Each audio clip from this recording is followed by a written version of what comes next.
Good afternoon, everybody. I'd like to call the meeting to order. I'd like to begin by acknowledging that we're in Treaty 1 territory and the traditional homeland of the Métis Nation. My name is Ron Merritt. I'll be doing your chairing this afternoon. Introducing the panel members, Laurie Davidson to my left, and to her left is Mr. Harvey Diming. Our assessor from the assessment department is Matthew Barocas, and our secretary is Kelsey Harrison. And Mr. Barocas, I've been practicing with your name. I appreciate that. Thank you. We'll be hearing an application for revision in regards to the assessment roll in accordance with the Municipal Assessment Act. The matters for which revision is requested have been described in each application, and will limit discussions to those matters. The statements that the applicant or the assessor make at this hearing are sworn testimony, and anybody speaking on these matters must be sworn in. Please be advised that comparisons of assessments of properties are not considered evidence of market value by the board. The board is appointed annually by City Council and is independent of it, along with the City Administration. We make decisions based on the evidence provided at the hearing and issue a written order that will be mailed to all parties as soon as possible. Please note that the board's decision in respect to application may be appealed to the Manitoba Municipal Board.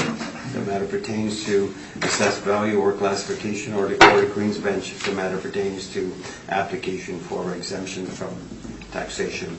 Should you wish to appeal, information on how to do so will be included in the board's order.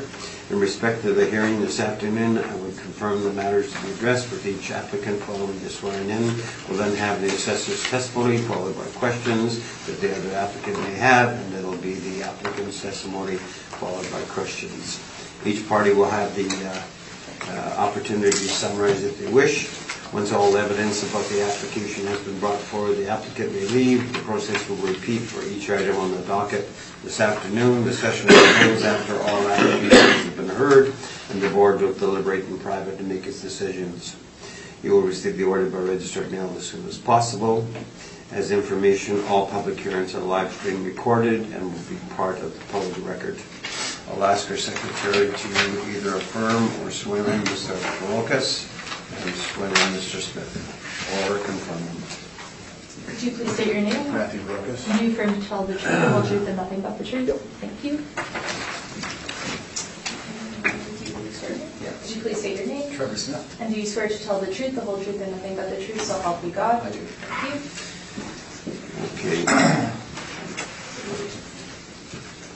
Kelsey, do you have the withdrawal for the first item on the docket? Or no? Okay. I think, Mr. Smith, you said that there was... Yeah, I had the sorry, I thought that had been Okay. sent in, but I can fill Okay. that for you. We'll get you to sign that then. So in the meantime, what we'll probably do, we will go to Cumberland Avenue. So we're going to go to 435 Cumberland Avenue. Mr. Barocas, whenever you're ready, you can take us through this property.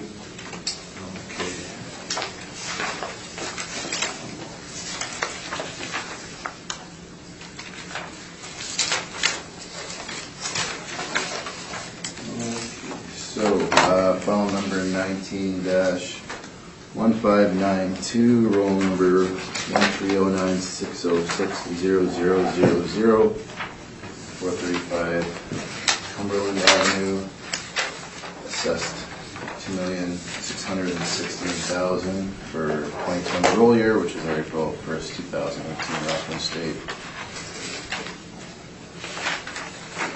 Last go around, it was reduced from $2,614,000 to $2,376,000, and they used a 5.5 cap rate on that.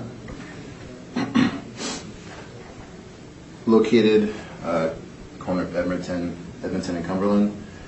It's an apartment, 6 stories, 1 building, built in 2007. So it's newer given the relative age of its surroundings. 42 suites, 3 outdoor parking spots, construction class C masonry bearing walls. you'll see that you can get a hang of mailers on page 2. On page 3, we have our workup, 42 one-bedroom units, no other bedroom configurations with an average monthly rent of $764.35. Capped at 5% as per age and area. With our income workup comes up to an estimated market value of $2,616,000 rounded. So if you go to page 4, first of all,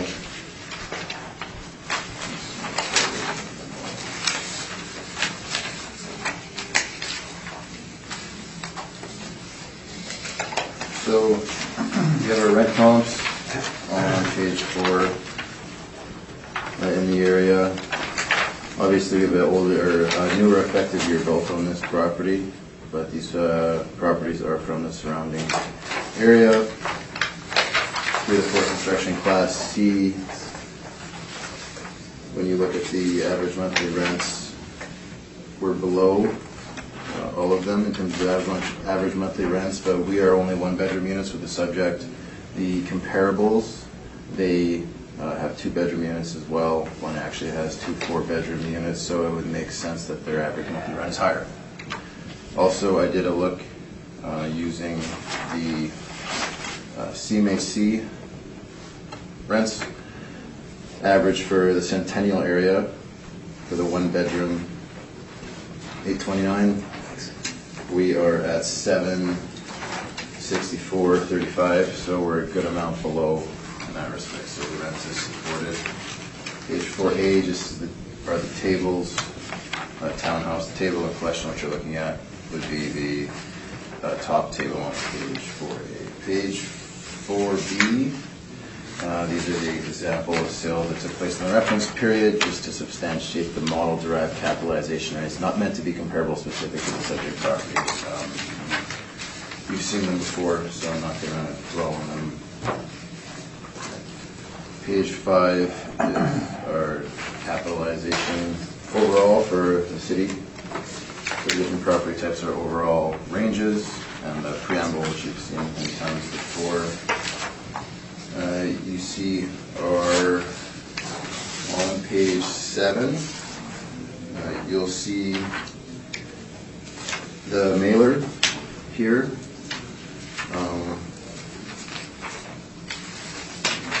So looks like they fill out income and fill out any expenses on the handwritten mailer, but then you have, so I wasn't able to use any of this information. It also shows that the income and the expenses are exactly the same. I believe this is a not-for-profit. I have to double check. Yes, I have a note here saying it's a not-for-profit apartment block. So our rent is supported by the model. Our expense ratio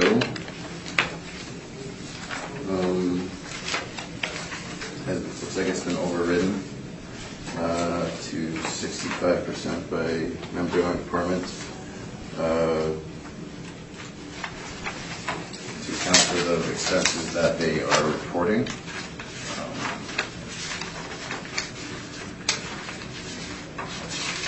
And you'll see on page 13, you'll see the permit. For the construction of the property in 2006, constructs a 6-story, 36,200 square foot apartment building for profit housing and community place. Permit value $3,400,000, so quite a bit more than what we're assessing it for. Then you see on page 14, you'll see the order from last time, the 5.5 cap. So looks like about pretty much it's in line. We're well below what they built it for. No changes remain. Thank you. I thank you. Mr. Smith, questions? Yeah, just starting with page 13 there, I guess, in the stated project value, construction cost doesn't necessarily translate directly to market value. That's correct, yeah.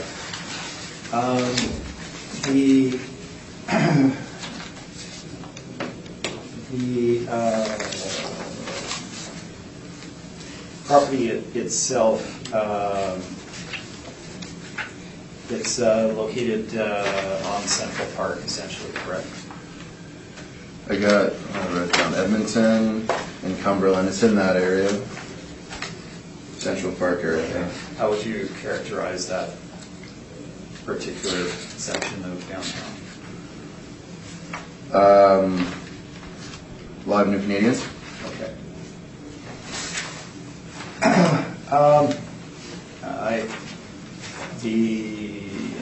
The decision from last time, that's been appealed to the municipal board, correct? Probably. Okay. Yeah.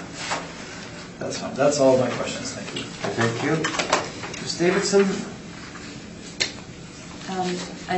Because you included the Board of Revision from last time showing a decrease, when I look at the assessment that you've come up with for this time, 2.6 million, that's a 10% increase. What are your stats showing for multifamily in this market area?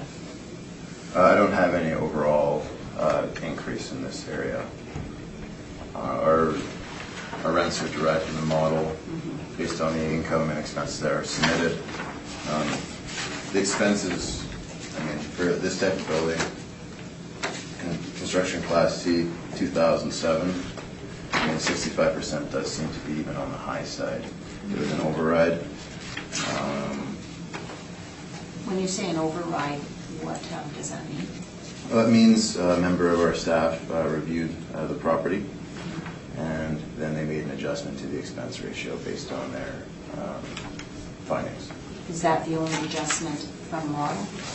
Yes. On the workup? Yes. Thank you. Thank you. All right, thank you. Mr. Diamond?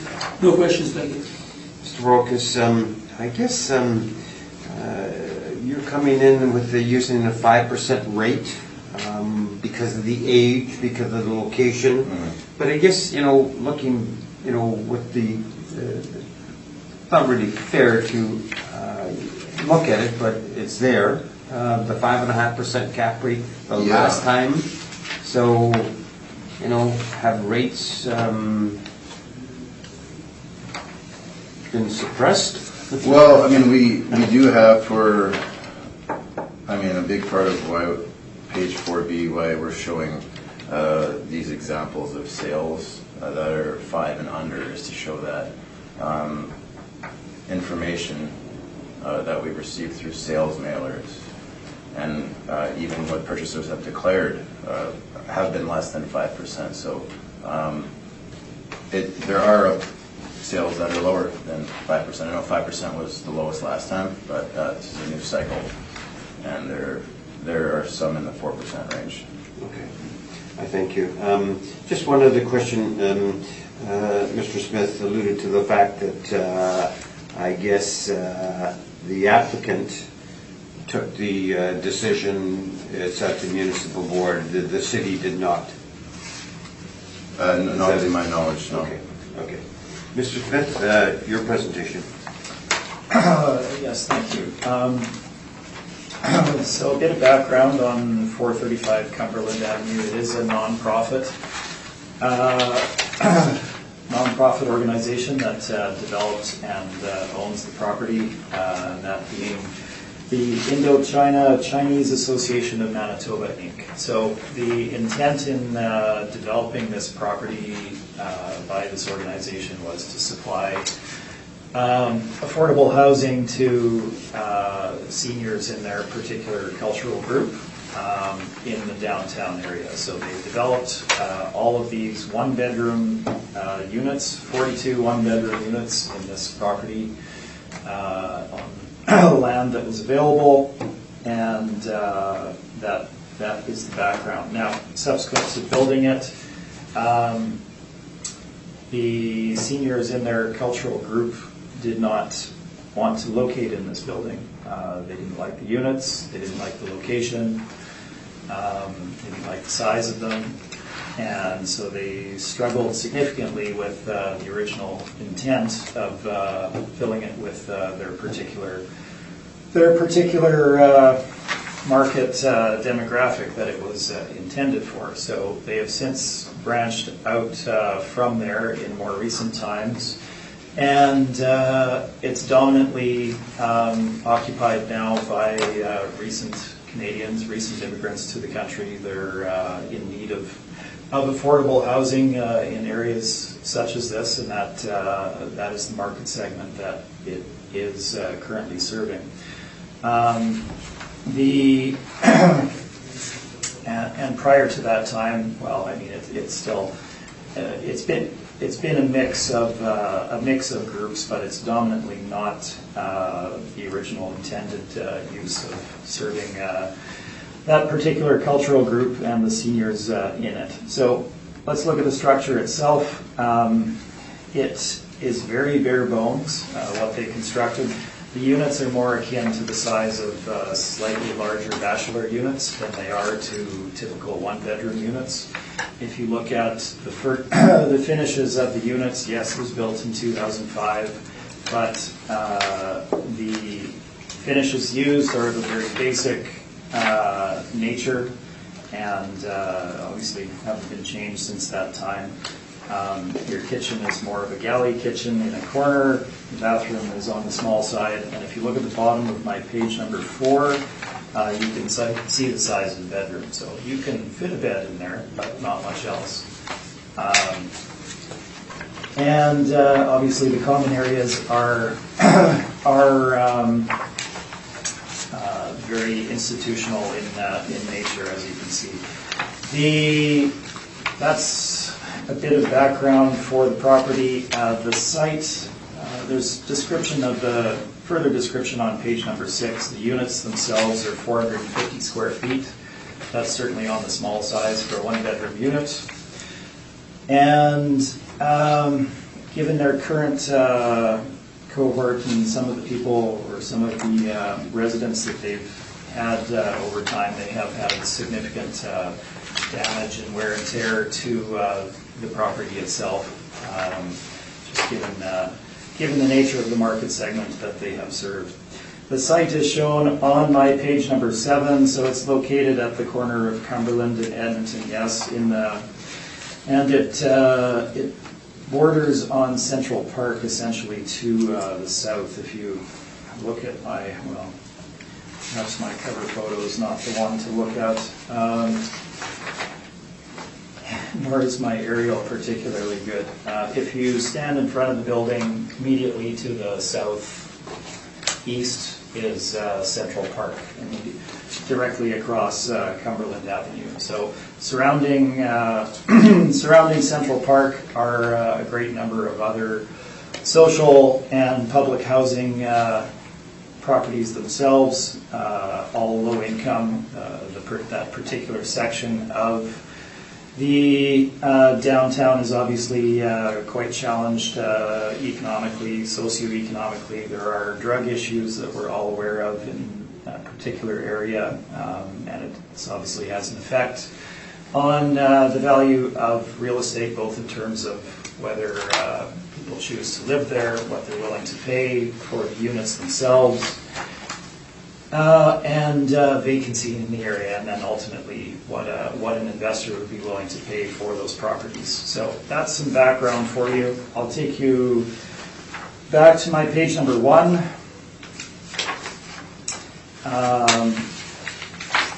Property was begun in 2006. It was actually completed in 2010. Is the information that I have. With 2011 being their first full year of operation is the indication that we have here. You know what? My mistake. There has been some corrections that are needed to my 435 Cumberland brief. Please disregard that. The property was built in 2006 and occupied going forward from that date. The text in my chart on page number 1 is accurate. This is the appeal history of the property going back to 2012. You can see that it was reduced in all cycles. 2014 was reduced Board of Revision, appeal to the municipal board, and we've subsequently reached an agreement, which I did not note in here as to what it was ultimately reduced to, but it would be below the 2.7. 2016 was reduced to just over $22 million, and the 2018 appeal has been further appealed to the municipal board, so we await scheduling on that at this time. So that's our background. Being a nonprofit, the property is operated on a rent geared to income basis to provide affordable housing to those in need. So we can't rely on the actual income revenue from the property, as it would give an artificially low market value. So we have to disregard the actual income that they bring in on the property. So we need to, our task then is to look at the market and decide what would be appropriate. Now, if you look at my chart at the bottom of page 11 as well, that is also incorrect. That is the 2015 chart, which should have been changed to 2017. So I will direct you to any of my other briefs or the top of page number 4A in the city's information.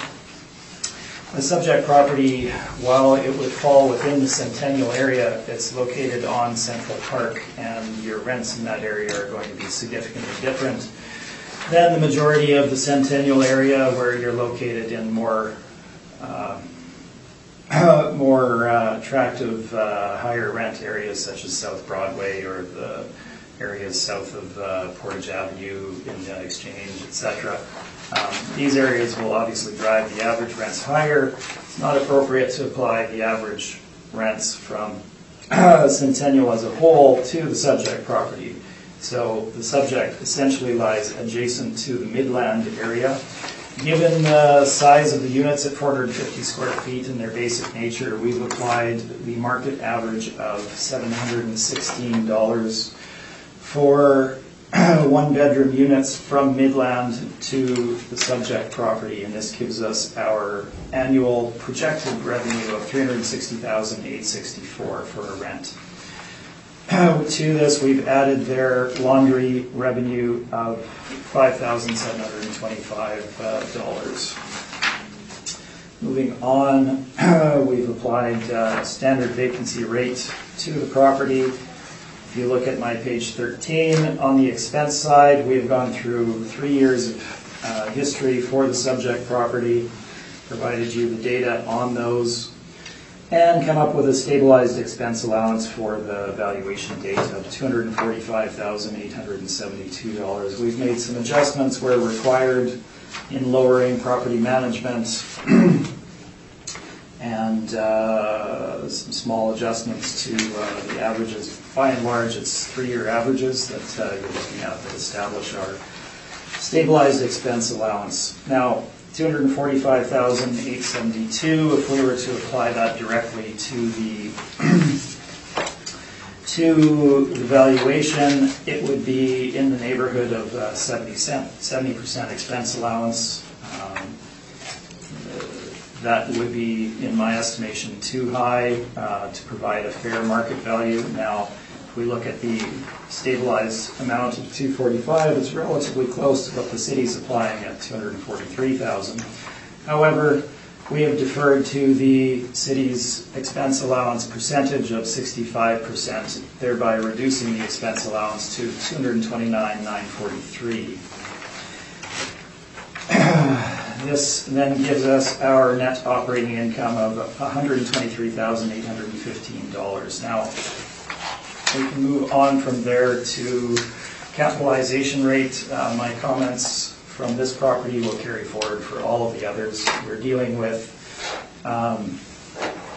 social, nonprofit, affordable public housing, that general sphere that we're looking at.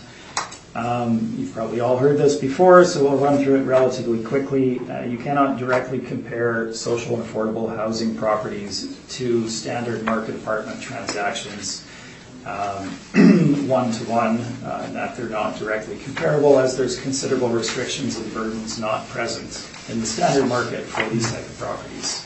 Those include rental income restrictions, rental market restrictions, smaller pool of tenants, additional operating expenses, as you can see from the subject property. Generally, physical condition tends to be poorer, also in evidence in the subject property. And then upon disposition, there are other restrictions that purchasers would face in the acquisition of such a property. One of those being you have residents in place on set agreements. They have the legal right to remain in place under legislation. Residential Tenancies Branch has been consulted on this. They can continue until the end of their lease term, and then they still have rights at that point as well. The programs that are in place also don't just end. So if you look at this as a normal informed investor would, you have standard market apartment A located on the street. Immediately beside it is the exact same property, that being a social and affordable housing property. There are significant risk factors that would apply to the purchase of that property that would not apply to the standard market apartment. That would cause you to increase your capitalization rate and reduce the amount that you would pay for that property on the market. It's logical, it's based on theory. The theory is actually presented here on page 14. There's an expert in the field, Mr. Richard Polton. He's an accredited appraiser in the United States, has his MAI designation, which is the equivalent of AACI in Canada. You can get equivalency across the border. And he's written a book on this subject, Valuation and Market Studies for Affordable Housing. In it, he states, developing a market-derived cap rate for an income-restricted property begins with an analysis of the available rates for similar unrestricted properties. Then these rates are adjusted based on the risk factors that an investor would consider in developing a cap rate. The result is a cap rate based on market factors and associated risks. In the final analysis, property tax assessment must take into account the public purpose of the project, the overall benefits and burdens, and the restricted nature of the operating rent. So the point of this is the theory is valid, and it's there behind what we are stating with regard to how these properties should be valued. You can't directly compare them to standard market transactions and take those cap rates and feel that they'd be directly applicable to the subject in the acquisition of such property. So that's the theory behind it. Now we have to look at the market. So we presented our market study with regard to multifamily cap rate sales, multifamily cap rates, multifamily transactions. In the middle of page 14, these are not specifically meant to be directly comparable to the subject. It's essentially the range of capitalization rates that we see in the marketplace, from the low end, representing premium properties, to somewhere on the higher end. Obviously, there's some that fall above this, and on the very small side, very few units, you may have a few that would fall ever so slightly below this. But your dominant range is going to be between that 5.44% up to 6.5, 6.6%, as shown. I can speak to each of these particular properties if you wish. They were bought based on the in-place income. They had already been renovated. There was no opportunity to reposition these properties in the market by further renovation and increase of the revenue for these properties. So they are truly cap rate sales. There was no further change to these properties following acquisition. The 333 Ward property we've heard about endlessly. It's agreed by all parties, I think, at this point, that based on the in-place NOI, the cap rate was 5.25%. The 5.44% is based on the purchasers, who's a very large multifamily and other category owner in Winnipeg and across Canada, knowing that they could create efficiencies in the acquisition of that property and that their return would be somewhat higher, so their cap rate reflects that at 5.44%, and they subsequently operated in that manner, and it has proven to be true. So, moving on from there, that is our range that we see in the marketplace. Moving on from there, we can look at two of the main market participants, Colliers and C.B. Richard Ellis, for further backup. Now, they put out their cap rate studies, or cap rate reports rather, on a cross-Canada basis a couple of times a year. What we have shown here for Colliers on page 15 is Q1 2016 and 2018 data, and essentially what you're seeing is a flat line with regard to capitalization rates between the 2016 and 2018 cycles of 5.25% to 6% for low rises in 16 and 5 to 6% in 2018. Now, of course, this has been stated many times as well. The Colliers information is inclusive of closing costs such as land transfer fees, brokerage fees, etc., that a typical purchaser would be responsible for paying. So when they present their cap rates, it's for the purpose of informing investors of what their end cap rate would be once all costs associated with a purchase are taken care of. So that's how they do their study.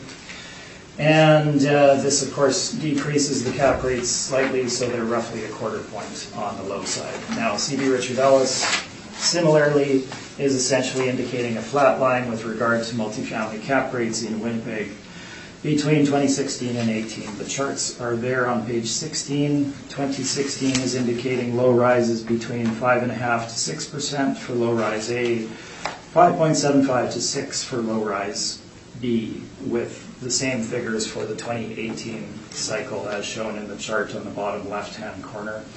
Bottom right-hand corner gives you a summary, or a chart rather, indicating, a graph indicating historical cap rates for Winnipeg for the various categories, and you can see that the multifamily line, which is the bottom dark green one, essentially is a flat line between 2014 and the valuation date of 2018, again indicating a flat line with regard to cap rates. So that is the marketplace that we're operating within, and essentially your baseline, as stated, is take standard market apartment A on street X, have the identical property immediately beside it, being a social and affordable public housing property.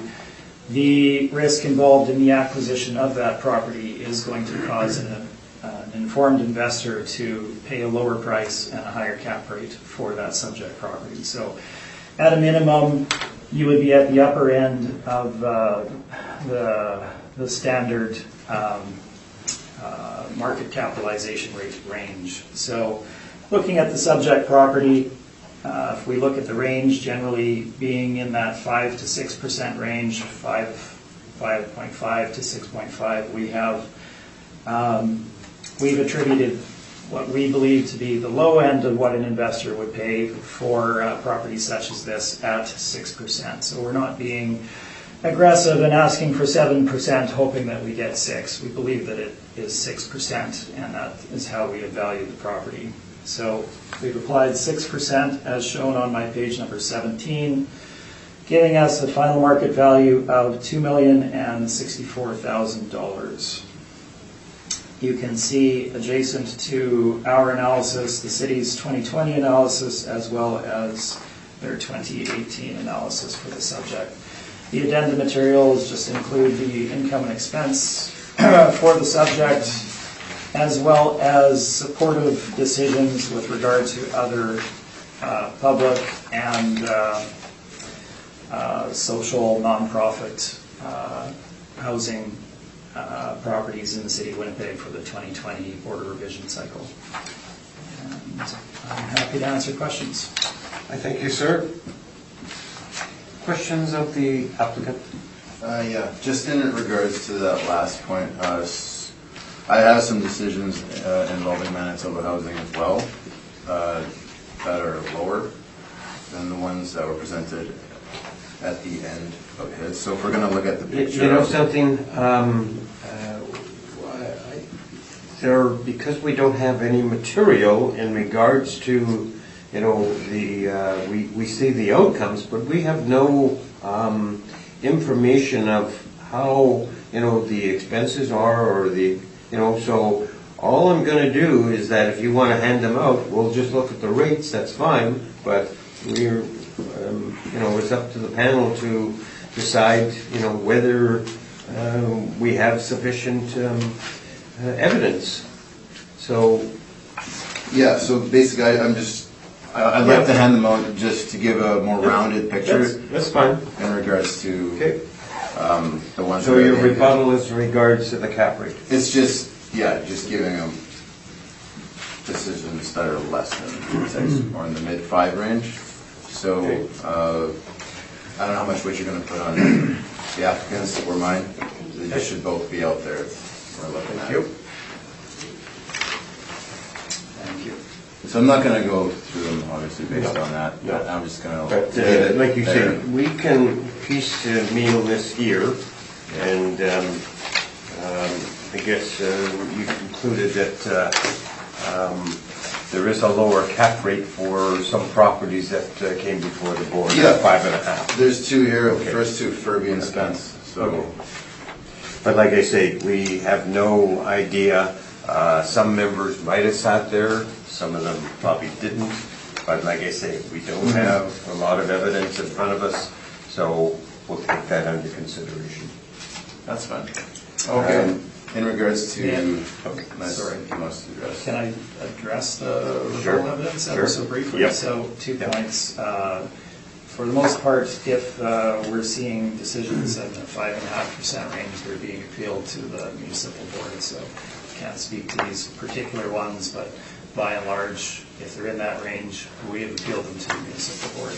The second point being,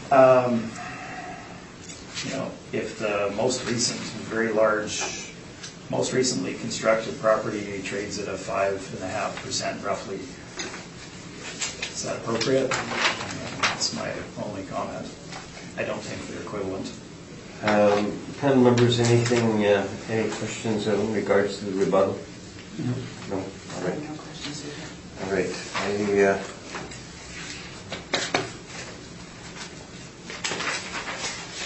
So for the income, you used the Midland rates, I did. but it's in Centennial because you, from what I gather, you believe Midland is more reflective of the location of the property, given that some areas of Centennial are in the exchange in Southport. Absolutely, yeah. The averages that Centennial produced wouldn't be reflective of this particular location. So Which is why we changed it. the building being built in 2007, did you make any adjustment for that, given that it's a lot newer than its surrounding competition? So there's a lot of factors that go into the cap rate that's utilized. One of them being age, but that's only a single factor. So yes, it's recently built. It's a recently built, very small, very basic,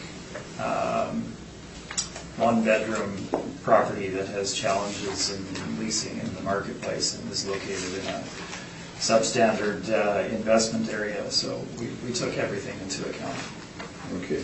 And the pictures on mainly the suite interiors, you can see it's got a small bedroom, then you see the bathroom and kitchen on page 5. Would this be typical of all the units in the building? Yeah, they're all identical. Okay. And are those kitchen cabinets, and is that vanity original to 2006 or? It would be, yes. Okay. So they're basic but in good condition. Would that be a fair statement? Well, so the challenge with providing photos is that you can't show every unit, obviously. So when I've been there, and I've been there a few times to do inspections, you have units that have been redone because they've been damaged terribly. You have units that are kept in good condition, and you have ones that have lots of wear and tear. Given the market segment that they serve, I would just say that they get more damage than one would typically find in the marketplace. Okay. And then You have some gang activity where people have to be evicted, etc. okay. So we're agreeing with our expenses, so our expense ratio, so I'm not going to look at you on that one. Just for cap, again, these questions they can apply to all the other properties. Just in regards to that book you referenced, that's in a different country where there might be different rules in regards to real estate transactions. Absolutely, there would be different rules, but we're referring to the theory behind valuation, which is not different between the two jurisdictions. Okay, and then for the cap rate, 333 Ward, you're aware that Altus provided a stabilized breakdown of the property, and it was at 5.1%? Yes, I think the panel's probably heard lots about it, so I think ultimately we're all in agreement that based on NOI, in-place NOI, they were at 5.25%. And what I'm presenting is the sworn information of the purchaser as to what the operation of the property would be. Okay, and then just... I'm not sure why Altus has not, at this point, altered their information, given the wealth of knowledge on this particular property, but... Okay. Those are my questions, thank you. I thank you. Mr. Davidson? I have no questions, thank you. Mr. Diamond? I have no questions. We've got a question in regards to the gross, but after looking at the NOIs, they're fairly close, so I won't even bother to go there. So They're similar, yes. similar, yeah. Summation, Matthew? No, thank you. No, Trevor? Summation? Just ever so briefly, these properties are built in in areas such as this for a specific need. As a developer, you would not go out and build this property in 2006 on Central Park in this way. So while it's there and it's newer, that's why it's there. Same goes for Manitoba Housing when we get to some of those properties. Okay. We'll go on to the next property, which is 400 Kennedy. So there is a recommendation, but I think we'll just have you read the roll number and describe it briefly and the recommendation. Yes.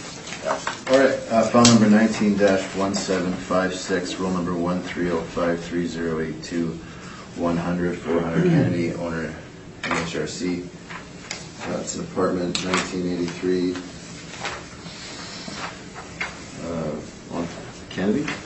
Yep. Downtown area. Recommendation to, well, the mall assessment was just shy $5 million, $499,900. Last time around, it was reduced to $3,783,000 from 3.963, and amended 2020 to $4,044,000. All right. Thank you.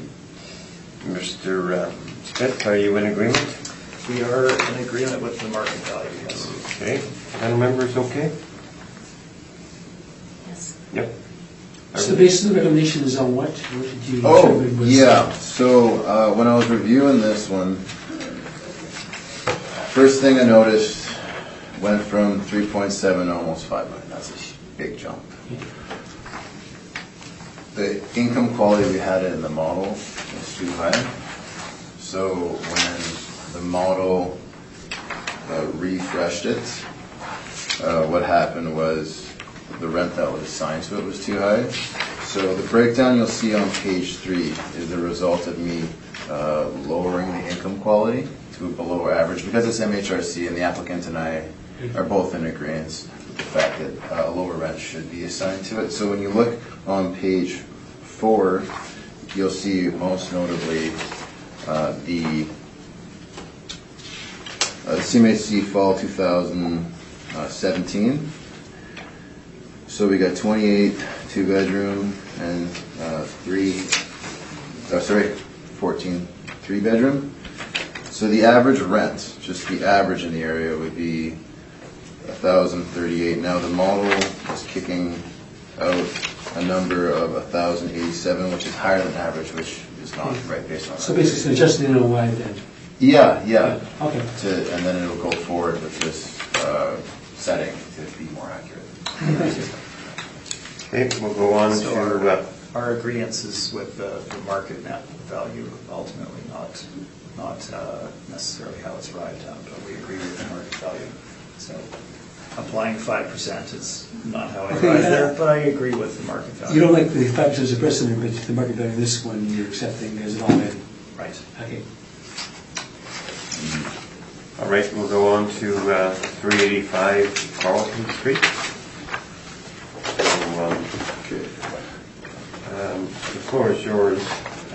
We just want to, Mr. Smith, you've appealed liability and class. We have appealed those, yes. Okay.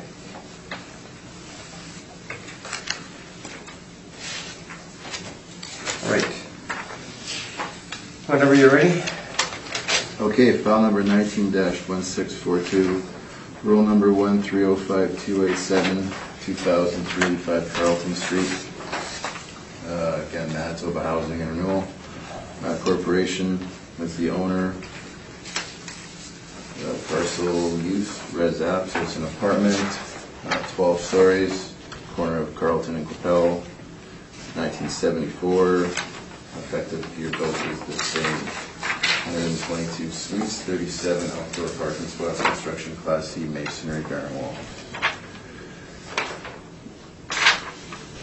So assessed value is $7,288,000 for 2020. Last time around, it was reduced from $7,052,000 to $6,438,000, and I used the 5 3/4 cap rate on this one. So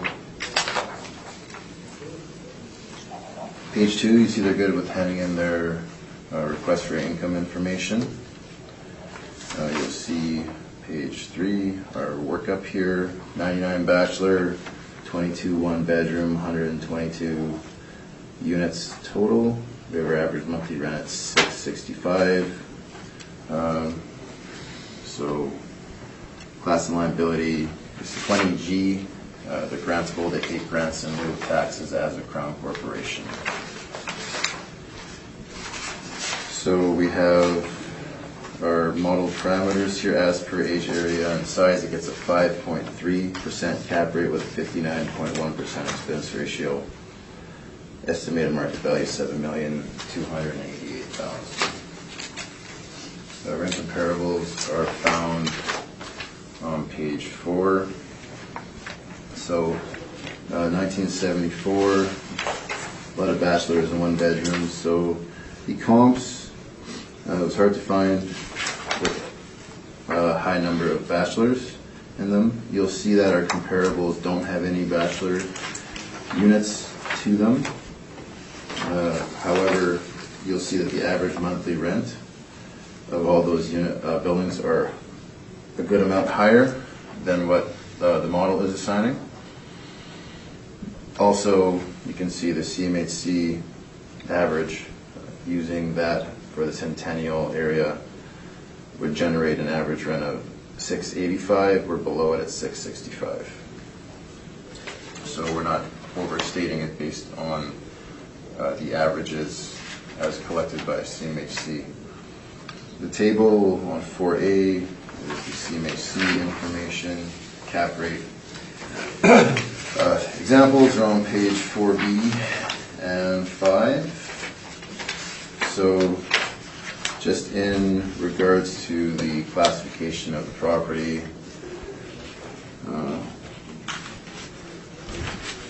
6A shows a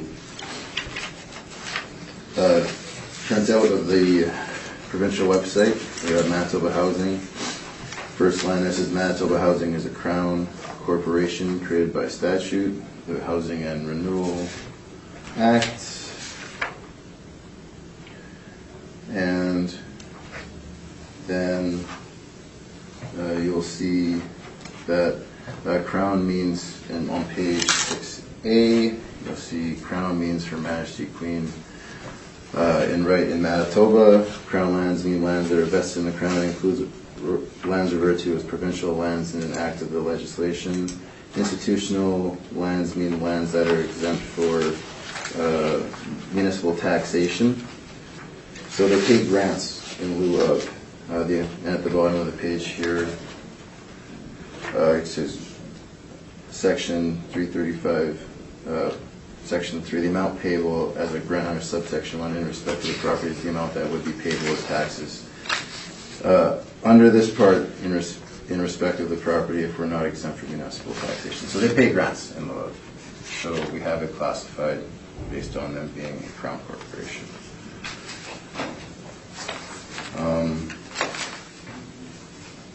There are some, on the following page we've got 6D, which is an excerpt from the Elderly and Infirmed Persons Act for institutional classification. I know this has been argued before, that these elderly and infirmed buildings, they do get an institutional classification. We don't have any sort of application filled out for this property from the province, who effectively is the owner of the property. So this Crown Corporation pays grants in lieu of taxes. We haven't classified correctly. Going back to the condition of the property in terms of the value, if you go to page 10, 385 Carlton Street, interior alterations to include HVAC upgrades and baseboard gear, exterior work including replacement of duct support at ground level. So they're fixing the place up as need be and replacing components as they wear. Declared construction value, $88,298. 2010, on page 11, we have a permit from interior alterations to the tune of $4 million. Main floor, replacing the ceiling, replacing all fixtures and cabinetry, second and 12th floors, fixtures and cabinetry, flooring. Permit to include new exterior paving stones and park benches. So I know it's been said a lot that there isn't a reserve fund for these properties, but when the work needs to be done, the money's there to do it. It's from the government. $4 million is quite a large permit. And there's just an ad on page 11A showing that A&O Support Services for Older Adults, just showing that it is not-for-profit, showing that the actual reported would be just a percentage of gross income included would be heat, hydro, water, and laundry. Again, so we don't have any sort of evidence in regards to the ages of the occupants in there. The form that the province would need to fill out would be on page 6E, the Elderly Persons Housing Act. They'd be the ones filling it out. It gets submitted to the province, and if they approve it, they hand it to us, and then we would change the classification. We have not received that from this property. Also, something interesting to note, I've brought this up a few times. On page 6D, we have an excerpt from the Elderly Infirm Persons Housing Act, which says, and I've circled it, elderly person means a single person of 65 age or more. But when you go to the application, the application says an unmarried person of 55 years or more. So I'm not sure why. I think that could be just a typo, but that should probably be changed. So our rents are supported by the market. They've done work to this place to the tune of $4 million in 2010. That's my evidence. Thank you. Thank you. Mr. Smith? Yeah, just a couple of questions. When you were looking at the rental comparables, I believe you said none of the comparables that you had bachelor units in them? No, these ones, they're all just one bedroom units. Right. So was it challenging to find bachelor units or properties rather with bachelor units in order to Of this size, yes. Of this size, yes. Okay. Just flipping through here relatively quickly, looking at page 4B, the cap rates that are there. Did the city do any further investigation regarding whether those multifamily caps were renovated after the fact? And I'm not presenting any information on it today, don't worry. I'm not worried. Has there been further investigation done that the properties were subsequently changed in the market? Well, I know for 191 Roach, it's been presented by another applicant, the sales memo which I'm reading right here, saying that it was purchased for its in-place net operating income, and they assumed a capitalization rate of 5%, which is close to what we're saying. They also said that they intended $100,000 in regards to suite upgrades, which is, when you look at the overall sale price of the property, actually not that much compared to what they paid for the place. So if you take that 100,000 and divide it by 3610110000, you get 2.7%. So it's not much in comparison to what they actually paid for the place. At 36 units, 100,000, 1, 2, 3 zeros divided by 36 units, that's 2,777 on a per unit basis for that one-time renovation, what they're declaring. Now, they might have spent more, they might have spent less, but at 2% of the overall sale price, I don't think that would constitute renovation. So, forgive me, we're getting close to February here, so every day seems like Groundhog Day to me when I come in here. And exactly the same, we do the exact same things over and over. So, I didn't feel the need necessarily to present the background with regard to those sales subsequent. So you spoke with regard to 191 Roche. We don't actually know what they paid with regard to any renovations or what the change, as I'm not presenting it today, what the change in rent was. Could have been dramatic, could have been... They say the following two properties were the same in that they were repositioned in the marketplace as well, correct? Talbot and Maxwell? I believe Altus was contending that, yeah. Yeah. Okay.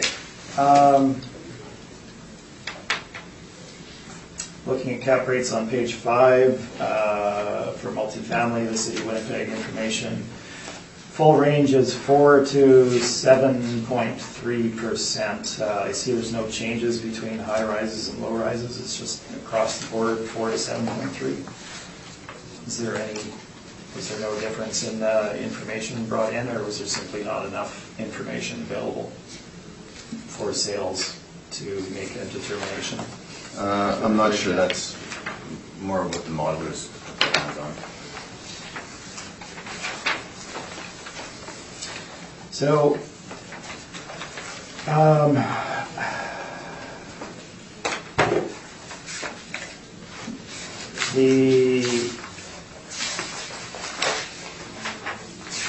permits shown, or the permits that you're showing here.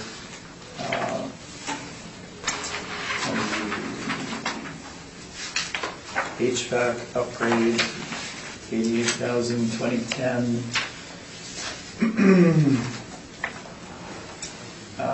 We're looking at common area work essentially, right? And some exterior paving, things of that nature. For page 10, it looks like mechanical upgrades. And Page 11, page 11, flooring, fixtures, cabinetry. exterior paving, patch repair, asphalt, etc. Yeah, they did a whole bunch of stuff. Okay. Well, that's what they're saying. And when I look at page number, your very last page there, this is from Age and Opportunity Support Services for Older Adults. Yeah, I Googled the place, it came up. I saw it. Age and Opportunity puts out a publication of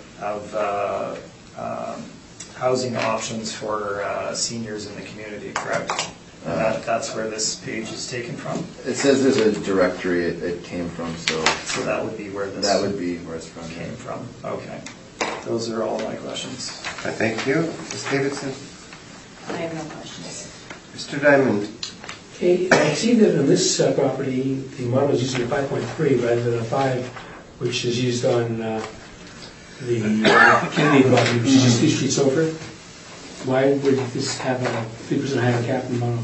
The Kennedy property? Yeah, the one we just dealt with before this one. Oh, the one that, with the recommendation. Okay. Yeah, no, okay, sorry, not the one I'm sorry. Maybe it was the Kennedy. The first I suppose one? it was the first one. Oh, the first one in Cumberland. Okay. Cumberland, Yeah, that was a 2007. So the Age has like they're in the same area, but Age has a. So it's an age factor. Yeah. Okay, and do you not think that with all of those bachelor suites, your potential rent is a little bit aggressive? I would agree if they hadn't spent $4 million in 2010 and done some mechanic work. They've done a heck of a lot given the age of the comparable surrounding bachelors in the area. The ages of the buildings. You know the. I understand the buildings, but we don't have even given us any Right, buildings, right. a lot of bachelors that show us what a reasonable Yeah. market rent would be for them. It's tough to find buildings with just all bachelors where you can just isolate the bachelor. So it makes it hard for you, and I understand that. Yeah. You can't give us what you can't find, but it also makes it very difficult for us. Right. I would just encourage you to keep in mind when you're looking at the calculation of effective gross income, when you reference page 11, they said they spent $4 million. I understand that, but I'm also looking at the equivalent properties that you've given us. And, they don't reflect all those bachelors, and I think there's a limited market for bachelors.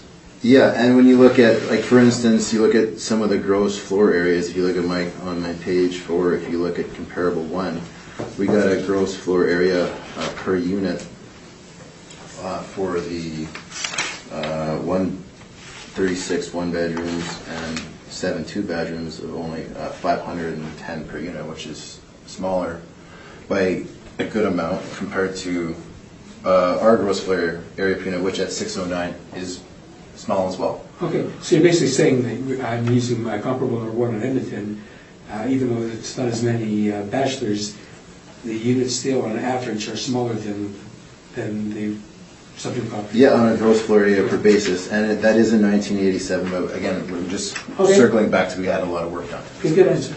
Okay, thanks. That's my question. Thank you. Mr. Smith, the floor is yours, and I see that your NOIs are the same, so we can discuss cap rate.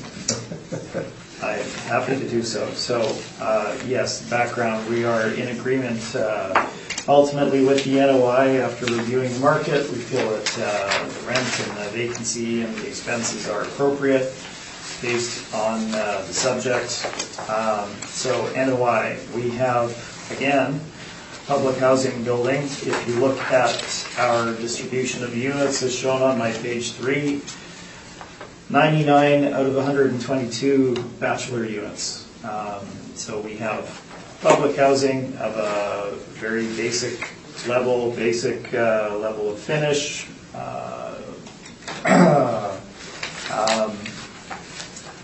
There was some renovation done in that 2010 timeframe.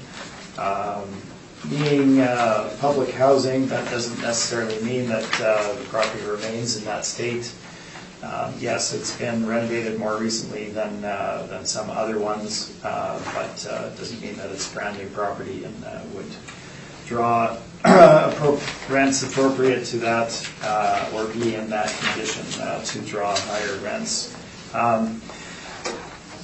As already stated, on the marketplace, there is certainly less demand out there for bachelor units, given just the level of accommodation that they supply. You have no division of areas. Essentially, it's not as nice as living in a one bedroom unit. So there is more demand for 1 bedrooms units out there. Bachelor units obviously are smaller too. This being public housing, they're smaller again and of a very basic nature. So that's the background from the rent side. From a purchaser point of view, as already stated, there's very, very few, if any. In fact, I can't think of anything outside of Manitoba Housing as far as an owner that would build a building such as this with 99 out of 122 units being bachelor units. The reason it's built that way is housing's mandate is to serve those in need of affordable housing, that being families on the high end, 3, 4, and 5 bedrooms, and on the low end, single people, essentially, with very low incomes or public incomes, essentially. So they built these properties, but it's not one that you would find in the marketplace. And if there were one in the marketplace, it would not draw the same level of interest from investors based on the limited interest in the rental market for those particular properties. Being bachelor units, you're also serving a market segment that does tend to be harder on properties as well. So that would also be taken into account. All of these things will point you towards a higher capitalization rate. Exactly the same arguments I've made before. I'm not going to go through them. We have used 6% as our cap rate. That's certainly on the low side in terms of the low end of the range in terms of what we would attribute to properties such as this. The subject property did have some renovation done. However, it is located in that exact same Central Park area immediately across from it. So we have ultimately decided that a 6% cap rate overall produces a fair market value at $6,438,000. Again, the peak of your range that we're seeing is either 5.25% or 5.5% for a 333 ward.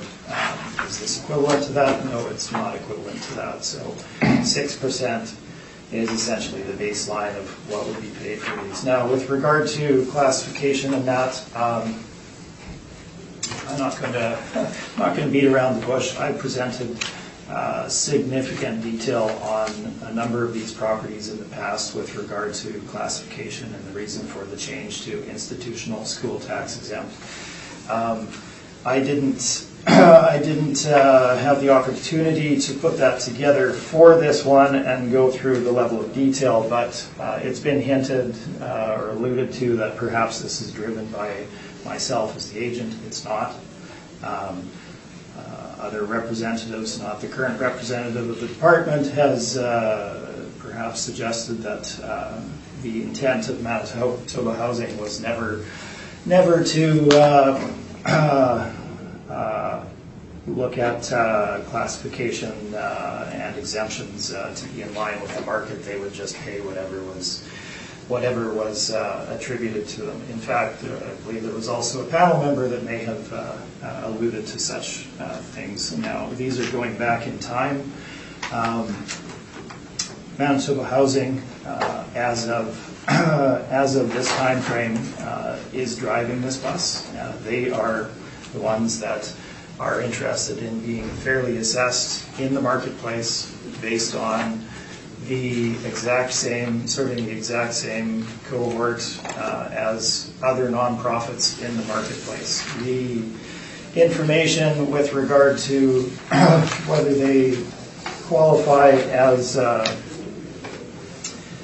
as institutional school tax exempt, as I've stated, I've gone through this in the past, connected all of the dots, presented all of the legal issues, gone through it one by one, pointed out how they do qualify, and it has not resulted in any change at Board of Revision. So ultimately, we have not presented that today. The information that's contained in the city's brief. So the crux of the matter is the Manitoba Housing provides housing on an exclusive basis to seniors in the marketplace on the exact same basis as other nonprofits that have made appropriate application to Manitoba Housing for their elderly and infirm persons license. And they're not treated on an equitable basis with regard to taxation. So you have an entity, that being Manitoba Housing, which pays grant in lieu, as they're fully exempt from taxes, but they pay grant in lieu.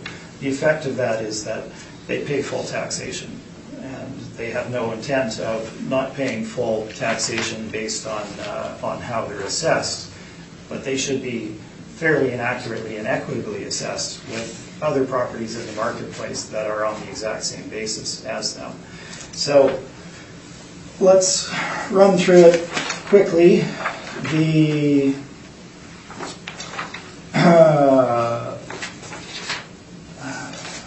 We'll just make a couple of very brief points here.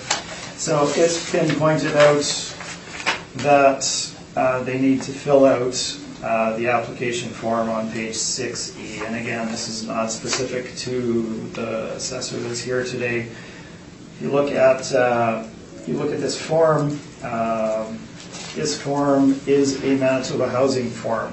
So you have Manitoba Housing applying to itself for an elderly and infirm person's housing license, essentially, which the city says, this is our rule, you must follow and submit an elderly and infirm person's housing. So starting point is, that's ridiculous, that you have to apply to yourself as a government agency for a license to operate what you're already operating in order to get this particular exemption.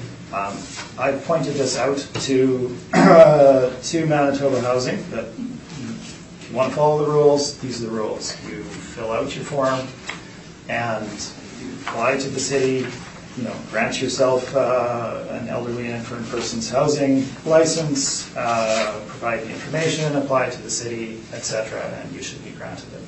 Now, it's pointed out in here again that the legislation states 65 years of age, etc., whereas the elderly and infirm person's housing form states 55 years of age.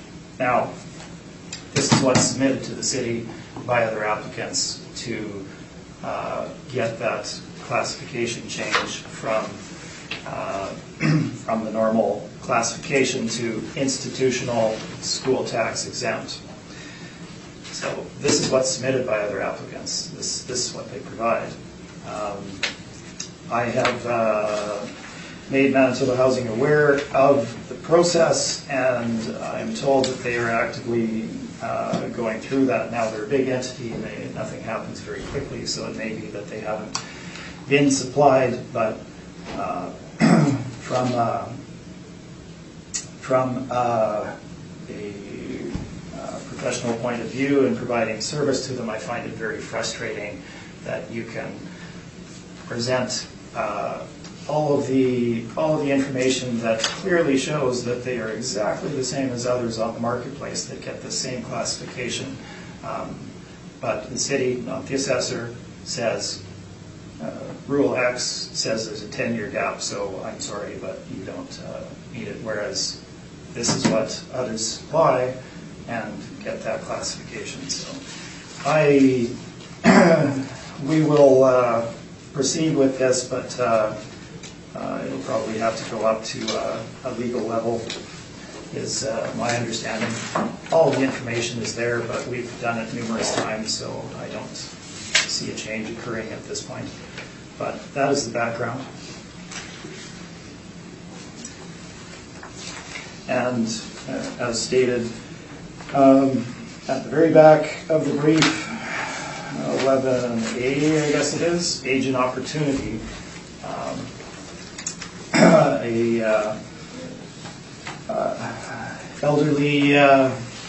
Elderly services group, essentially nonprofit or government sponsored, provides a directory of seniors housing out there, on which they list the subject property.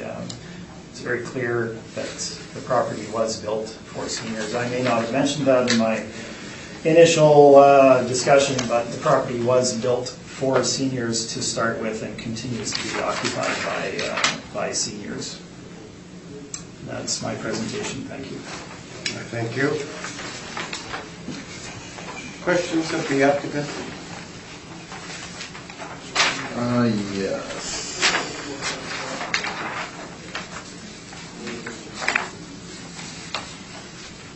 No pictures of the new cabinetry anywhere? Page 6, 7 area? I don't think I had the new cabinetry. The replaced cabinetry.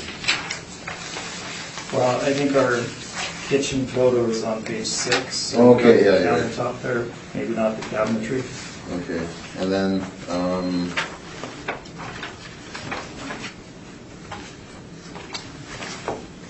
just in regards to cap, I asked my questions I've already asked and have been answered to be applied to this property. And just in regards to the classification too, there are other restrictions in regards to suite sizes as well for various units, like they can't be over a certain square footage. Is that correct? There is, and they would meet all of those. We've got 99 bachelors. It falls within the regulations. Okay, but the gross floor area per unit is 609, correct? They have a main floor common area that's quite extensive that would change your gross floor area per suite. But no plans or anything, right? No, certainly not. Okay, I'm that's afraid I didn't pull the building plans from the city of Winnipeg to provide backup. those are my questions. Okay, thank you. Ms. Davidson? I have no questions, thank you. Mr. Diamond? I have no questions, thank you. Either party wants summation? No thanks. I'm good, thanks. Okay. It's going to take us about a 5 minutes. Okay, we will call the hearing back to order. And we will go to Kennedy, 388 Kennedy. Mr. Baracus. Okay. File 19-1755, roll number 1305, 3089-100, 388 Kennedy, MHRC. It's an apartment, 1983, 8 stories. I wreck on this. I wrecked it down from $6,530,000 to $5,283,000. Big drop. In 2018, it was reduced from $5,179,000 to $4,945,000. That's a pretty big jump up to the $6,530,000. $5,283,000 is more accurate market value of this property. Ooh. I believe. And and it says to better reflect the market value. Yes. So it was a similar situation as the wreck on the previous wreck on the property, where it was too high in our model in comparison, especially when you look at what was being assigned to it in regards to rent originally. It originally had rent for social housing assigned at $1,104, whereby the average would be $1,030. So social housing shouldn't have more than the average rent in the area. I think we can all agree on that, so I lowered it. And the rent of $962 makes a lot more sense based on the comparables and based on the property, the nature of the property itself. That's my understanding. Mr. Smith, are you in agreement? We are in agreement with market value. Okay, panel members, any questions? None? I just wondered, I guess, looking at the original figure, I guess, why does that sort of jump out at you? Or, I know, like, what sort of raised the flags in regards to, because, like, I guess before, you had said the board reduced it, I guess, to $4,945,000. Yes. Okay. So, there's a significant, it's $1.5 million. So, what made you, delve into it further? Well, it went up about 32%. Yeah. And when I looked at the rent that was being assigned. So do you do a calculation? Do you look at that, percentage going up?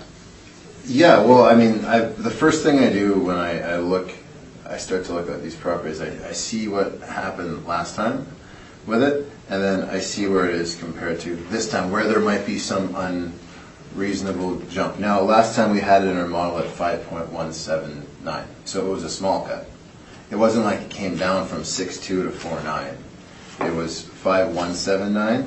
So this time, for whatever reason, the model gave it $6,530,000, which is quite a bit larger than our original 2008. So that was a flag.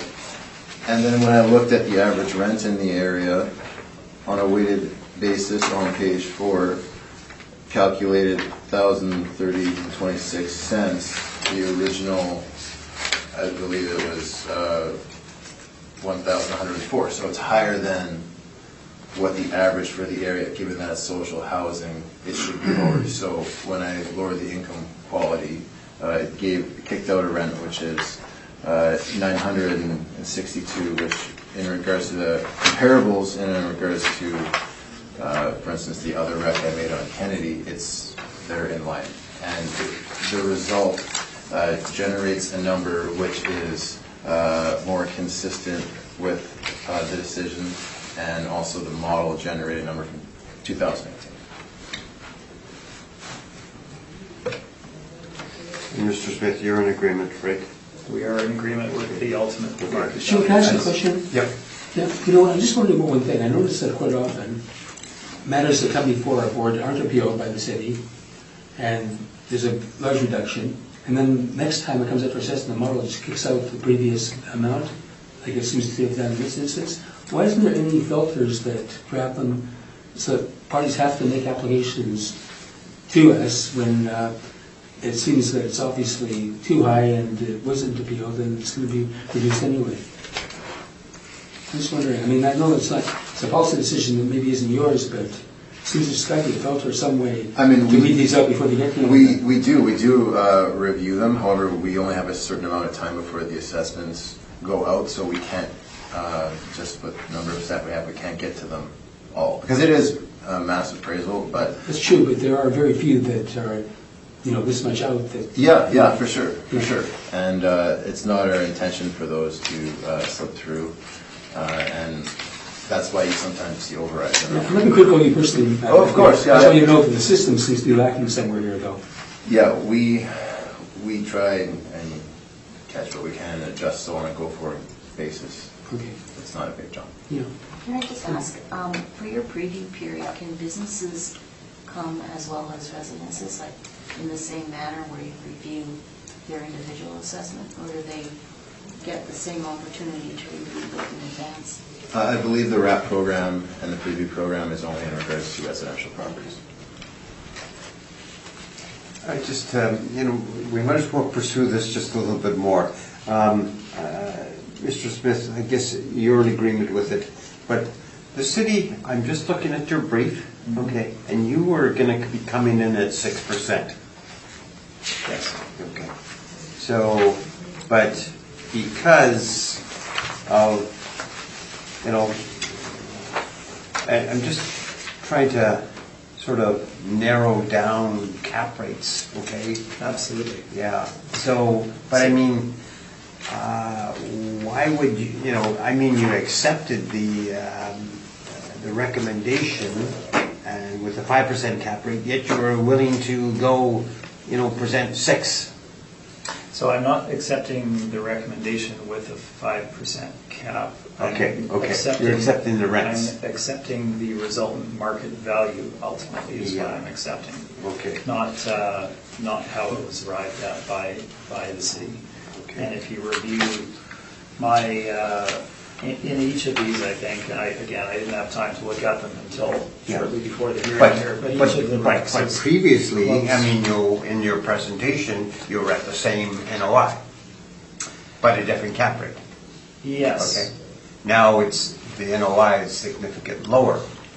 And the cap rate has remained the same by the city, and we're Yes, not in and you're, agreement. yeah, okay. On, So, okay, I just, It's different. I mean, it's a challenging, these are challenging properties in that you can't rely on any income from them in establishing. So Yeah. you have that yeah, somewhat arbitrary basis to start from, right? So yeah. the number has to ultimately make sense as a market value in the And end. I heard you talk about that Mr., I think it's Bolton, or, you know, from the States about, you know, how you evaluate these type of properties, nonprofit. So, I guess, you know, your presentations always include that of late, you know, and I'm sort of agreeing because it is a different evaluation because it's not really market. No, and obviously our task is to arrive at a market estimate, right? So we have to do that in the most fair manner possible. But yeah, that text that you're referring to is essentially speaking to market value, but capitalization rate in particular in how an investor would treat them. I like your wording. I like your wording in regards to, I agree with the, I don't agree with the cap rate, okay, but I agree with the market. Well, ultimately, we The agree rents. with the market value, yeah. And I think if you look at them, they're relatively close to what I had proposed in most circumstances. So that's where we're coming from in the acceptance. Okay, good. We'll go on to a little further down Kennedy, 421, Mr. Barocas. Okay, 421 Kennedy, file number 19-1757, roll number 13053044000. Again, Manitoba Housing, same area.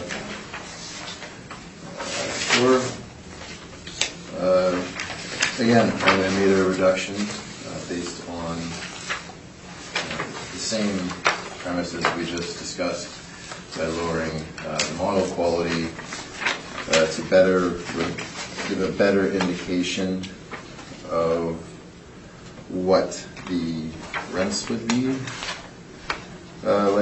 So on an average basis, you look at page 4, it would calculate to 1,038. Originally we were at 1,033. Social housing, it should be less than average. So knocking this one down in our system keeps it in line with the other properties on Kennedy and fits the agreed upon premise that it should have lower than average market rents. So my assessment reduced to $2,839,000. Thank you. Okay. Mr. Smith, in agreement? We are in agreement with the market value. Laurie, any I questions? have no questions. Harvey? any- No questions, yes. Right. Okay. Bill Morrow, 570 575. The floor is yours, sir. Okay. Okay.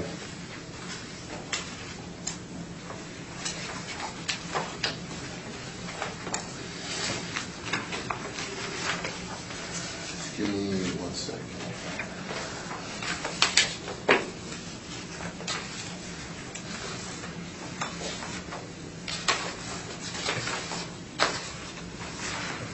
Okay, 575 Balmoral, file number 19-1591, phone number 130-9611-9300, Manitoba Housing. Assessed value calculated by the model was $2,839,000. That's an apartment on Balmoral. Built 2010, no effective year built on this one. 25 suites, 4 outdoor parking spots. The applicant and I actually, we've had this one at the municipal board together, and we have reached settlement on it for the I believe it was the 2014 year. So we're both very familiar with this property. So I made a recommendation on this property. I have some pictures in my brief. It's kind of a unique build in regards to this property. Start on page 9 where the total project value, you can see $2,300,000 for the total project value, 2010. That's starting on page 10. You see it's a very unique property architecturally, especially for the area. If you flip through, you'll see that they're tall, skinny, smaller suites. They have an internal courtyard as well to it. The overall condition of the property is very basic, and in many instances the suites are well worn. We inspected a few suites together. These pictures are from that inspection. You'll see there's concrete floors. There's a lot of new Canadians in this building. So I lowered the income quality on this property. It was too high. It was at 984 before. When you look on page 4, you'll see the rent comparables, and you'll see that at 857, it's a lot lower than the weighted average would be at 971. It's really hard with this property to even compare it to any sort of averages because it really is unique and onto itself.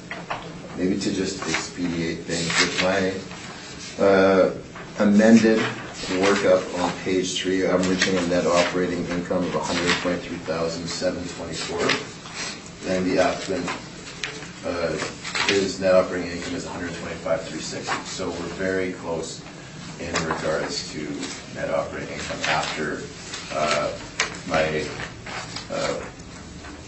revision, which is good. We're on the same page.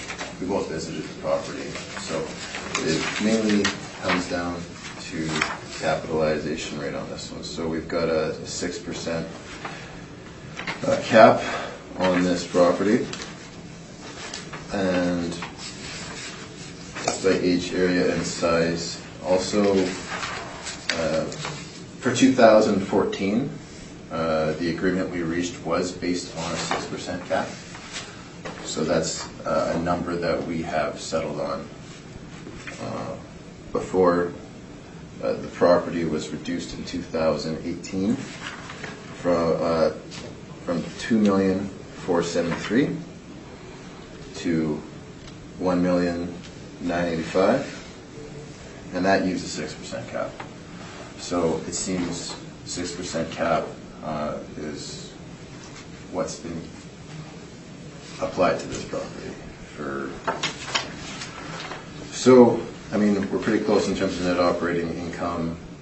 6 is what we've been going with, so that's what we're using. Excess methods.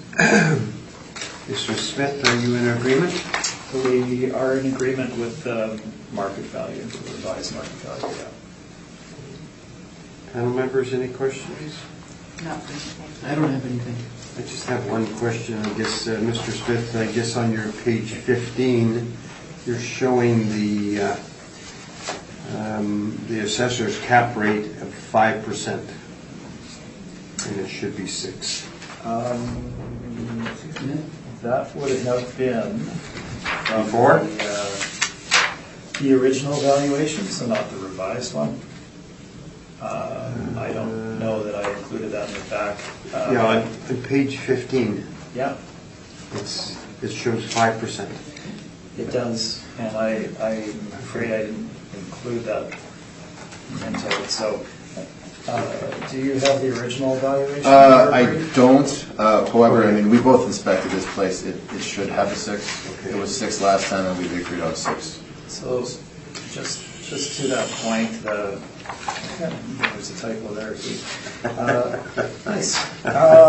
2,839,000 was the original valuation. Okay. That's how Yeah. it was originally derived by the model prior to the intervention Mhm. and revised valuation. So that's where the 5%. I had no Okay. knowledge of this revised Okay, valuation. okay, good, Just to explain. okay.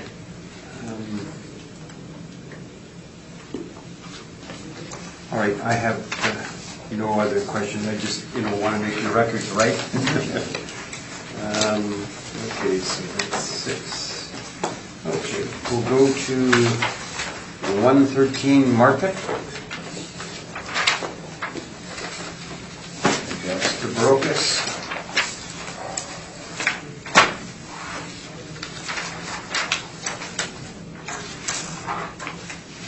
Okay. File number 19-1577, roll number 1307, 0030300, 113 Market Avenue. Owner Prairie Housing Cooperative Limited, seniors not-for-profit, likely. So assessments on this property, $2,664,000. Last go around it was $2,417,000 with a 5.5 cap rate. So 2 buildings, 6 stories, 28 suites, 6 indoor parking spots. On our record, especially Class C masonry, granite walls. We've been good with handing their mailers in, as they're not-for-profit. We just defer to the market on this one as the property receives subsidy. Valuation on page 3, as per the model, out of the 28 units, we've got 16 one-bedroom, 11 two-bedroom, with a total of 28 units with an average monthly run of $893.62. Capped at 5.3, similar to the 2000, just under the 2018 valuation. Comes to our estimated rounded market value, $2,664,000 on page 4. You'll see the comps in the area, and also the CMHC private apartment rents used as well. So starting with the CMHC, they're at 904, we're at 893, so we're below what the average is for the area. The properties nearby of various vintages, they range from 809 all the way up to 1169, which is quite a big range. More weight, I put more weight on the CMHC average rent table, given that we're lower than this property. rather lower than the CMAC average. I did make an adjustment. So we've got our tables in regards to cap and the CMAC table as well. Here's some mailer on page 7. They submit, and there's a large subsidy. You've got housing charges, and then you have some other smaller sources of income, laundry and parking, and then you have a large subsidy involved with this property as well. You see that their expenses here totaling $242, or just under what they receive post-subsidy on the property. But that also includes amortization of capital assets, allocation of replacement reserve, on interest on mortgages. On a not-for-profit basis, we just defer to the model anyways. And then on page 9, it's just a description of the place. Housing co-op was formed to allow households with physical and or intellectual challenge to live independently in a supportive environment. Turn of the century building converted into 3 independent suites and 16 suburban family homes and a converted warehouse of 28 suites. That's the property here on market, and also in regards to the property on Preston, the 28 suites are the one we're talking about. I would assume that the 3 independent suites and the 16 suburban family homes is in regards to the Preston property. So we deferred to the model on this property. We're, I believe, beneath the CMAC average. And then on page 12, there's just some information in regards to the property. Winnipeg Architectural Foundation, from what I've pulled from the computer. So it was 5.5 last time. We're at 5.3 this time. It was 2.4 last time. We're at 2.6 this time, which is not that much of an increase. That's my business. Thank you. I thank you. Mr. Smith, questions? Just, I guess, verification. Looking at your last page there, the Winnipeg Architecture. .ca. Just reading there. So, Great West Saddlery Building, originally built in 1910-11, with a one-story annex in 1929. So that would be certainly significantly on the old side for a multifamily in Winnipeg, would it not? Older than average, yes. Okay. That's my only question. Okay. Davidson? Does this have heritage status on it? Or heritage designation, I guess it's called. I'm just skimming through this.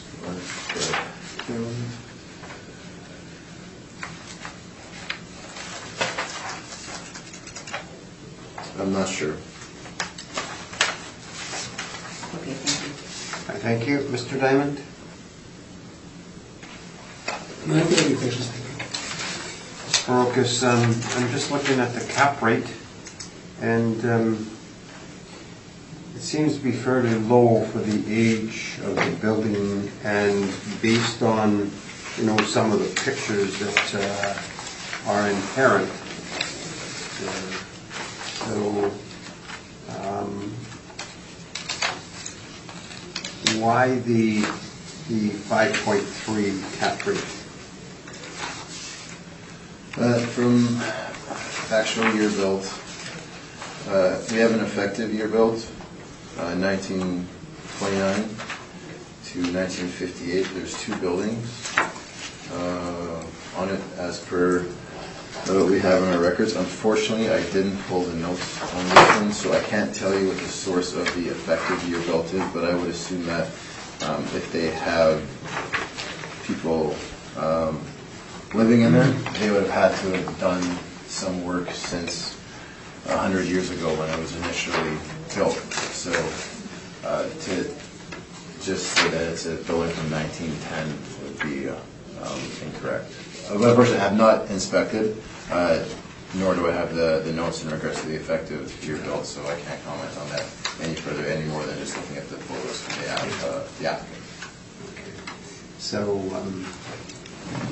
So just looking at the evidence presented, we're not there yet, but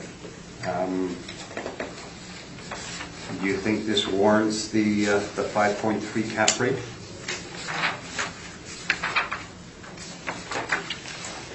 Oh, in regards to the... Well, look at the applicants, I know we're not there, but you can... I'd like to do an inspection myself in regards to seeing other suites. I mean, sometimes... But I guess, the warrant would probably be really based on location, I guess, which has got a big factor because it is, downtown and maybe a popular area. Yeah, like if you look right beside, if you look at the cover page of the applicant, there's that brand new apartment, 98 Market, which is newly constructed. So good demand in the exchange. I've been inside that one. It's really nice. So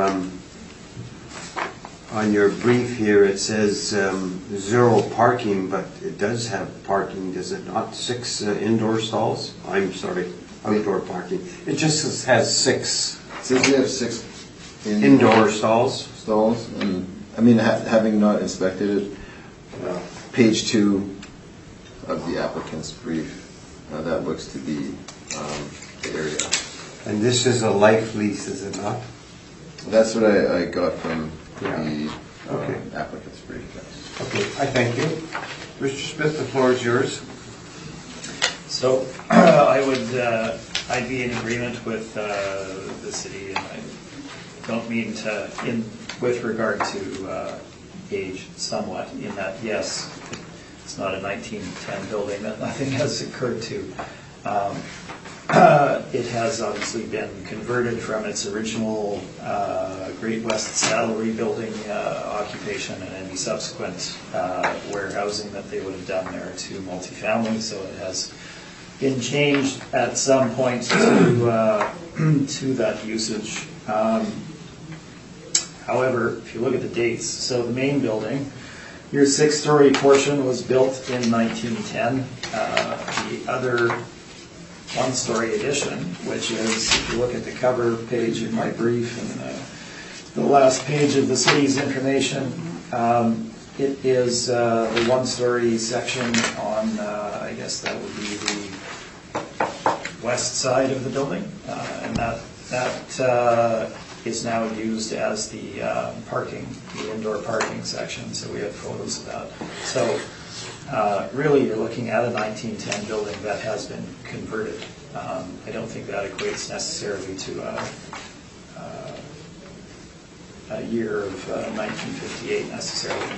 In any case, let's run through it here. So property is a housing cooperative, Prairie Housing Cooperative. They own this and a couple of other sites, obviously. 28 total units, 1 bachelor, 16 1-bedrooms, and 11 2-bedrooms. And it is located in the East Exchange area and is zoned as C character. Now, it's been pointed out that may be a popular area to live. Well, that's the case certainly for some. There are condos that are available down there that are nice upscale ones fronting on waterfront, etc. that are quite nice. There's some rental down there as well that's also quite nice in close proximity to this subject property. That's a significantly different thing than choosing to live in the subject property versus paying $1,400, $1,600, $1,700 to rent a new apartment fronting on waterfront with all the new conveniences, etc. So we're talking about very different market segments. The photos of the property begin on page 2. Bottom of page 2 shows you the indoor parking area. So it's there. It's quite tight, but it is indoor. I don't deny that. page 3, they had they had some significant shifting actually between the two structures, and the ramp that they had built for wheelchair access essentially tipped significantly and experienced some damage. I'm not sure why we have 2 photos of that here necessarily, but that's what that's indicating. And we can move into the property itself. Top of page 4 is the basement. Any significant rainfall event, they get a significant amount of water influx in the basement here. So they have an ongoing issue with that is not easily solvable. So it's not really in use for storage either. They have a couple of items that are down there, but they can't count on them staying dry, so they don't use it as storage either. The conversion you can see beginning on page 4. So you've got the old structure with the cement ceilings, etc. You can see the wear and tear in the common areas. Again, it's a lot of people with mobility issues, so you do have a lot of wheelchair use, etc., giving you some of that damage that occurs. The finishes for the units themselves are of a very similar nature to Manitoba Housing in terms of the basic nature of them. You can see the basic flooring and cabinetry, etc. These have not been changed over time. And just the common areas themselves. So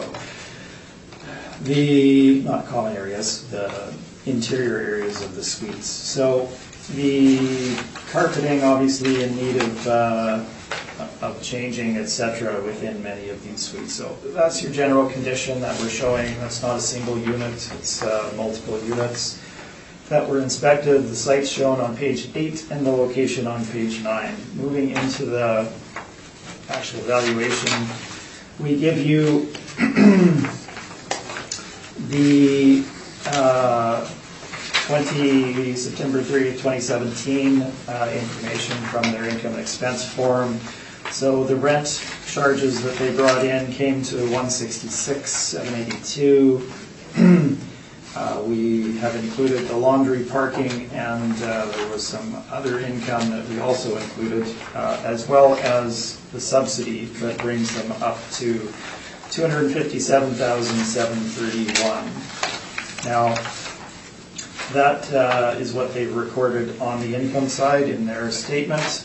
If you look at the rent roll for the property, as they have it internally, also from their I&E, it shows $256,764 as the value for 100% occupation at the rent levels that they've established. Looking at the subject property and its condition and layout, vintage nature, etc., I feel that they probably are appropriate for the subject, so we have used those in our valuation. So gross rent we have, or gross potential rental income, we have $256,764. We've used a 3.5% vacancy. If you look at the Centennial area as a whole, you have 3.3% for bachelors, 3.5% for 1 beds, 4.3% for 2 beds. We've used 3.5%. The expense allowance, we've given you a 2-year history and a stabilized amount of $136,339. If you compare this to the city's expense allowance, slightly higher as a percentage and significantly under in terms of the actual dollar figure of roughly $15,000. So using that, we come to net operating income of $117,424. I've gone through a lot of detail on cap rate, so I'm not going to cover it again. We have used a cap rate of 6% again for the subject property. I haven't made a great distinction here. It is in a better area, I would term it, than Central Park. On the other flip side of the coin, you have a building originally constructed in 1910 that's been converted to residential use with shifting and water penetration problems and older finishes and all of these issues combined. So we've used a cap rate of 6%. Again, I feel we're at the low end of the range at 6%. And this gives us our final market value of $1,957,000. And I think that's pretty much it. Thank you. Thank you, Mr. Smith. So for the rental income, 256, that was based off of their potential gross income at 100% occupation. 100% occupancy, yeah. Is it typical to use the stated potential gross incomes of not-for-profit as an indication of potential gross income? It depends if it matches what you believe the market for that property to be. And for the subject property, we feel that it is at market. Okay. Those are my only questions. Thank you. Thank you. Ms. Davidson? I have no questions, thank you. Mr. Diamond? I don't have any questions, thank you. I don't either. So, summation either party? No, that's fine. I'm okay. Okay. I think, gentlemen, that about concludes everything. So, Mr. Smith, thank you very kindly. Thank you. Results very soon.